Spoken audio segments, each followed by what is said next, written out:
to stone the pebbles of the Jamarat.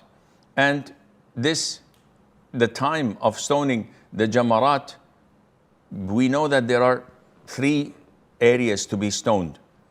Al-Jamarat al-Sughra, the minor one, the medium one, and the Jamarat al-Aqaba, the last one, and this is the closest to Mecca. So how to do this? Jamarat al-Aqaba, the grand one, is to be thrown first on the day of Eid alone. And we will come in the description of Hajj, inshallah. 7 pebbles. And you say Allahu Akbar with every throw until you finish 7. On the 11th day, and the 12th, and the 13th, you begin with the minor one, the small aqaba, the small jamara. And then you throw 7 times, and then the medium one, and then the Jamarat al-Aqaba, and you end with it all 3 days of the 11th, 12th, and the 13th.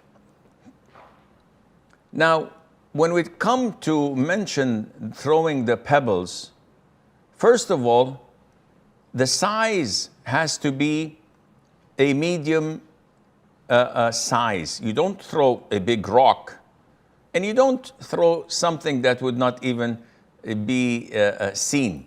So it has to be smaller than a hazelnut and larger than a pea, or peas, the small things, or chickpea, as they call it. So something medium. You hold it with your 3 fingers and you say Allahu Akbar and you throw it. You can pick it up anywhere. Some people think that we have to pick it up from Muzdalifah when we spend the night there, and they neglect sleeping and they go and check for these little pebbles. But this is not true. You can pick it up in Muzdalifah or Mina or anywhere. You cannot throw with cement or mud because these are not considered to be pebbles. And you should not throw the Jamarat with other than pebbles. What do you mean? Some folks may go and throw shoes. They may throw bricks, pieces of wood, and all of this accompanied by swearing and cursing, thinking that they're actually physically hitting the devil or Satan himself. And this is not the right way of doing it. Some people aim at the pillar in the middle of the pool, and they think that they have to hit the pillar, and this is not true. You have to throw it so that it falls into the pool itself. You don't have to hit the pillar itself. Some folks may combine the whole 7 pebbles and say Allah Akbar, Allah Akbar, Allah Akbar, Allah Akbar 7 times and throw them all at once, and this counts only as 1.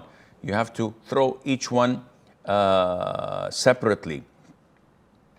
And you can throw even if the sun sets. The ideal thing is to throw it during the daytime after the adhan of Dhuhr and until sunset. But if it's too crowded, and it's always crowded, then it can extend to the night time, because the Prophet ﷺ timed for us the beginning, but he did not time the end of it. Sometimes if a person is sick or has a need for someone else to throw on his behalf, he may authorize someone else to throw, providing that you yourself have a legitimate reason, such as being too old, too fragile, being a person, a woman who's pregnant, or she has a child that she's afraid for, and the fear is genuine and real. In this case, she can authorize someone else. Someone who's sick and is unable to go by himself, he can authorize someone else. And the one who is to be authorized has to be himself performing Hajj. I can't randomly call one of the police force or someone who's not performing Hajj and I say, you throw on my behalf, even if I'm sick. No, he has to be a pilgrim himself. And if I'm doubtful, and this happens, so if I'm throwing and I don't know, did I throw 7 or 6? And if this is the case, then you should assume that you have not completed the 7 and add 1 more.